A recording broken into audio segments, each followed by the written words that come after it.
Bonjour et re-bienvenue dans le labo de Bibi. Bon bah pour le moment c'est un peu le merdier, hein. Il y a plusieurs installations pour l'imprimante 3D en suspens. Donc aujourd'hui je vais vous parler de la luminosité, en fait de la lumière sur Sarah et sur la domotique et comment ça marche. Donc comme je l'avais déjà expliqué, pour tout le système lumineux, j'utilise ces petites plaquettes, donc les Arduino Uno. Alors pour le système c'est assez simple, j'utilise en priorité des ampoules Wi-Fi. Donc on va voir comment ça marche, donc le modèle simple et la modification que j'en ai faite. Alors ces fameuses ampoules Wi-Fi, il y en a plusieurs modèles, c'est-à-dire c'est-à-dire les modèles à baïonnette, les modèles à vis, etc. Alors toutes ces ampoules-là peuvent fonctionner de deux manières différentes. La manière standard, donc avec une télécommande simple que vous pouvez acheter à peu près dans les 30 € si ma mémoire est bonne. Donc cette télécommande possède 4 canaux qu'on voit ici, avec plusieurs modes, un variateur et un changement de couleur, et un allumage général ou une extinction générale. Donc là par exemple, allumage de la zone 1 qui correspond à la zone de salon, zone 2, zone de chambre, zone 3, etc. Donc à partir du moment où on veut faire une petite modification et où on veut installer ça sur, sur du Wi-Fi un petit peu plus complexe, on va utiliser ce qu'on appelle un pont Wi-Fi. Donc dans mon cas, j'ai pris des ampoules Mi-Light, puisqu'il existe des ampoules qui s'appellent les Philips Hue. Malheureusement, elles sont à un tarif, enfin, c'est hors de prix. Donc pour mon cas, j'ai préféré abandonner ce problème. Donc voilà ce que c'est, le pont Wi-Fi, qui lui se connecte à la box, qu'on voit ici d'ailleurs. Donc à partir du moment où il est connecté à la box, on peut utiliser la box pour l'utiliser depuis un peu tout et n'importe quoi. Donc malheureusement le téléphone n'est pas assez rechargé pour que je puisse vous montrer l'application qu'on peut avoir sur le téléphone pour la mise en place de ces fameuses ampoules. Donc grâce à la magie du montage et à notre ami Flufflepuff, je vais pouvoir faire une petite ellipse pour vous montrer l'application sous Android. Donc il s'agit d'un vieux téléphone tout pourri qui n'a même plus de SIM, comme on peut le voir au-dessus, et qui me sert uniquement de télécommande de secours. D'ailleurs on voit que l'écran est vraiment dans la merde. Donc voilà, ça c'est l'application officielle d'Emilight. Donc on a ici en fait la connexion à la box, et donc on peut Wi-Fi. Tous les types d'ampoules qu'il peut y avoir. Donc là en l'occurrence, celui-là par exemple, c'est le type d'ampoule qu'il y a à la salle de bain. Donc on va revenir en arrière. En arrière j'ai dit. Et là, vous avez en fait l'équivalent de la télécommande, donc on voit qu'à peu près, ça ressemble fortement à la télécommande que j'ai montré tout à l'heure. Donc avec l'allumage général, l'extinction générale, changement de couleur et le variateur. Donc tout ça, ça fonctionne avec le pont. C'est-à-dire qu'on va pouvoir utiliser son smartphone à la place d'une quelconque télécommande. Voilà donc l'utilisation du pont. Et sur ce, on retourne à la vidéo originale grâce à l'aide de Flufflepuff. Donc Sarah, comment est-ce que ça marche avec? Donc Sarah fonctionne obligatoirement avec le pont Wi-Fi. C'est-à-dire qu'en gros, Sarah va faire une demande au pont Wi-Fi, et le pont Wi-Fi va lui éteindre ou allumer les ampoules comme une télécommande. Voilà comment ça marche grosso modo. Donc, Sarah, éteint le salon. La salle de bain est éteinte. Oui, bon, j'ai un peu barfouillé, donc forcément ça marche moins bien. Sarah, éteint la chambre. La chambre est éteinte. Voilà. Donc, si vous regardez bien attentivement, voilà, le temps que ça fasse le point, vous allez voir quelque chose comme marqué chambre off, suivi de RGBW zone 3 off, c'est-à-dire zone 3 chambre off. Voilà. Donc zone 1 off, ce qui correspond par exemple à salon off. Donc à partir de ça, Sarah va éteindre ou allumer telle ou telle chambre, telle ou telle pièce. Voilà. Donc malheureusement Sarah, comme il me semble que je l'avais expliqué dans la première vidéo, elle est absolument incapable d'avoir le moindre capteur dessus, puisqu'en fait Sarah n'est qu'une application sur un ordinateur. Donc pour que on puisse avoir des signaux de proximité, de présence ou quoi que ce soit, il va nous falloir impérativement des capteurs. Donc capteurs que je vais vous montrer. Ça par exemple, c'est le capteur qui va servir à la réception de signaux radiofréquences. En l'occurrence, là, c'est un signal en radiofréquence 433 MHz. Et ça, c'est un émetteur 433 MHz. Donc l'émetteur, je vous expliquerai plus tard à quoi est-ce qu'il sert. Donc, pour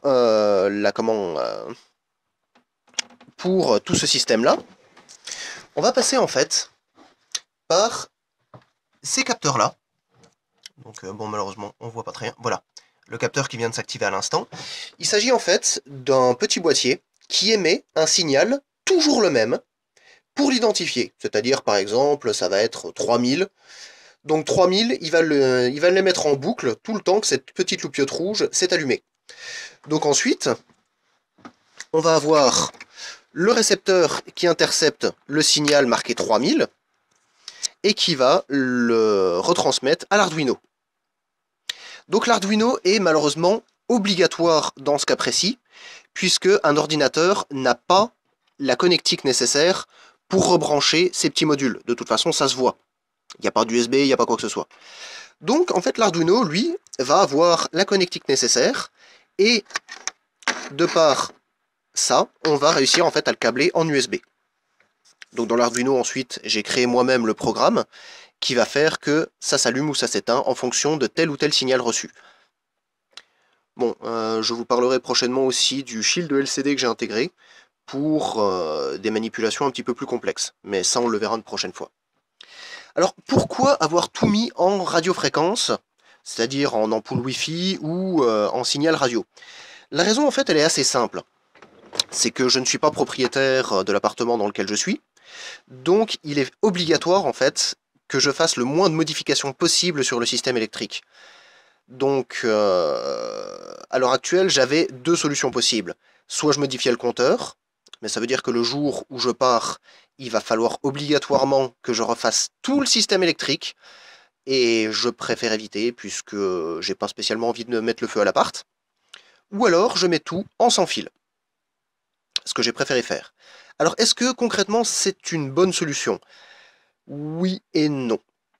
C'est une bonne solution dans la mesure où c'est un système qui, du fait qu'il soit radiofréquence, peut s'adapter à n'importe quel appartement. Donc c'est vraiment une bonne chose. En revanche, là où c'est beaucoup moins bien, c'est que du fait que ce soit de radiofréquence, c'est aussi soumis à des problèmes, à savoir la perte de signal, ou alors le fait que le signal puisse être brouillé par un autre signal, ou carrément le fait qu'il y ait trop de signaux qui s'entrecroisent parce qu'il peut y avoir deux détecteurs qui s'activent quasiment simultanément.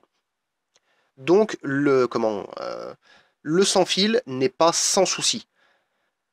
Donc même si votre programme à l'intérieur de l'Arduino est parfait, ça ne veut pas dire que vous aurez forcément un résultat qui sera bon. Voilà. Donc moi j'ai quand même fait par rapport à du radiofréquence, les résultats sont relativement corrects. Après, c'est au goût de chacun. Mais concrètement, sachant que cet ensemble de petits modèles radiofréquences, donc c'est-à-dire là on a l'émetteur et le récepteur, vous pouvez compter que pour une dizaine, vous en avez pour moins d'1 € les deux. Donc concrètement, au niveau rapport qualité-prix, c'est plutôt correct. Personnellement, je vous engagerai à faire le test. Voilà, donc je pense que cette petite vidéo sur la lumière et le fonctionnement est plus ou moins terminée. Je vous montrerai prochainement le fonctionnement du Shield LCD, puisque là je suis en train de développer une application du Shield en fait pour permettre d'isoler Sarah. Et je vous expliquerai probablement plus en détail ça. Ah, si. Bon, petite boulette, je vais en fait vous expliquer 2-3 trucs de plus que j'avais complètement zappé. Donc, où est le domaine de Sarah et où est le domaine de l'Arduino? Voilà. Donc, pour vous expliquer ça, je vais rechanger de salle pour vous montrer. Donc, Sarah, en fait, n'a en domaine que la voix. C'est-à-dire, grosso modo, qu'elle ne prend en compte que les commandes qui se situent au niveau du de la Kinect.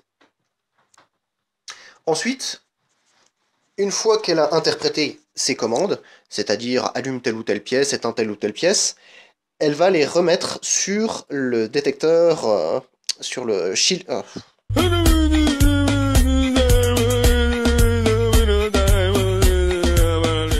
Décidément, je m'emballe les pinceaux. Elle va les remettre sur le... Je sens que je vais devoir couper des morceaux à Vegas, moi. Elle va le remettre sur le pont Wi-Fi. Donc le pont Wi-Fi, lui, va se contenter en fait d'allumer ou d'éteindre telle ou telle pièce.